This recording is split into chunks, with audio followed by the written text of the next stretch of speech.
ici avec ce grand départ. Lars van der Haar, Pim Ronhaar qui démarre en véritable sprint sur la gauche de l'image. Michael van der Noot au centre et un excellent départ du champion du monde en personne Mathieu van der Poel qui en se dressant sur les pédales devrait rentrer dans la première portion en tête. Un peu intelligemment pour essayer de passer à la corde, mais ça ne sera pas le cas. C'est Tonaerts qui passe effectivement devant Tibor Del Grosso. Nous voici dans ces dunes avec un Laurens Sweeck qui est pas mal. Le passage de Van der Poel. Ouais, sur la droite.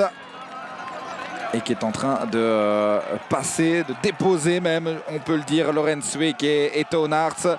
C'est magnifique, c'est admirable. Pas besoin de la balustrade. Non, pas besoin de cela. Tibor Del Grosso et Mathieu van der Poel, copie conforme en première et deuxième position. Laurens Sweeck qui passe sur le vélo et qui va pouvoir revenir.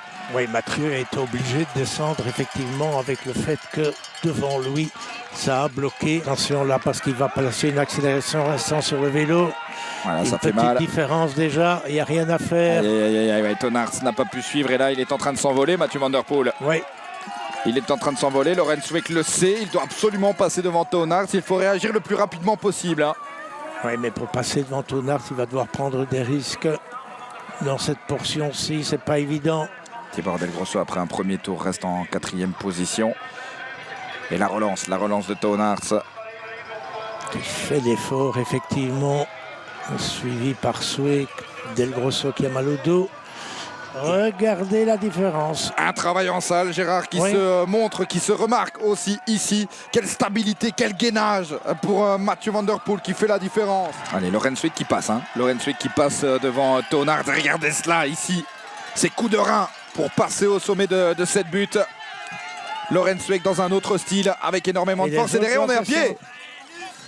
Deux spécialistes du sable.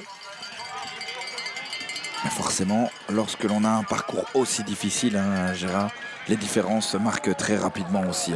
Un très beau retour de Laurens Sweeck. Le moment où Van der Poel va se retourner pour analyser, il va se rendre compte que Laurens Sweeck est dans le sillage. C'est très bien, belle réaction.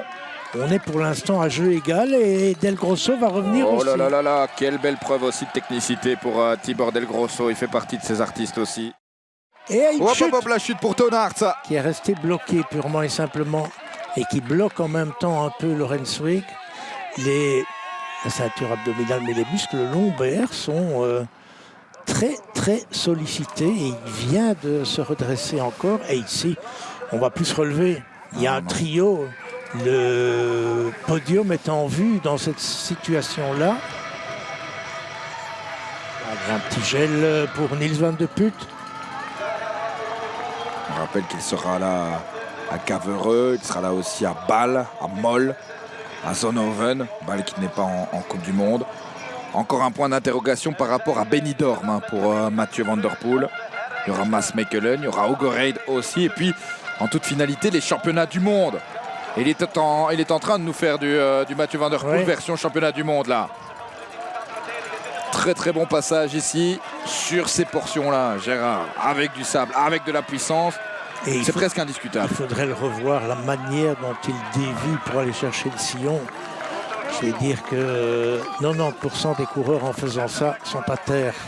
Et ce qui est incroyable, c'est que s'il sort d'un sillon, rien qu'avec sa puissance, il est capable d'en créer un autre systématiquement. Sans perdre de vitesse. Mathieu van der Poel donc, qui s'est envolé, mesdames et messieurs. Il se regarde derrière, c'est surprenant puisque ce sont deux équipiers de Mathieu qui vont laisser revenir du monde dans leur roue. Regardez ce tour est le plus rapide. Lors du 4e tour, 7,43. Près de 20 secondes de mieux que le meilleur tour précédent. Sweeck, intelligemment, qui va revenir au bon moment dans la roue de Tibor Del Grosso, qui a l'air assez marqué malgré tout.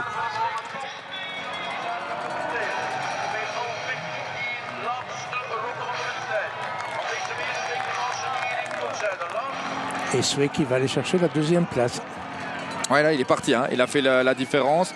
On avait dit tout à l'heure que c'était un petit filou, il a attendu le bon moment. C'est l'art aussi de choisir ses moments, Laurens Sweeck. C'est là peut-être où un garçon comme Tibor Del Grosso a encore pas mal de choses à apprendre. La technique est là, le génie de Mathieu van der Poel une nouvelle fois récompensé. Troisième victoire cette saison, troisième victoire en Coupe du Monde, 233e victoire depuis le début de sa carrière. Mathieu Van Der Poel avec un nouveau numéro. Il y aura 13 courses cette année, 3 sur 13, c'est parti. Oui, chapeau pour lui. Laurens Week avec une très très belle performance aussi à Mathieu Van Der Poel qui se sera relâché dans ce dernier tour, dans cette dernière ligne droite. 7 secondes de différence entre Mathieu Van Der Poel et Laurens Week. Très belle troisième place pour Nils Van de Put et une belle quatrième place pour le jeune talent Tibor Del Grosso, marqué par l'effort. Ja, misschien 7 seconden, maar dat was door het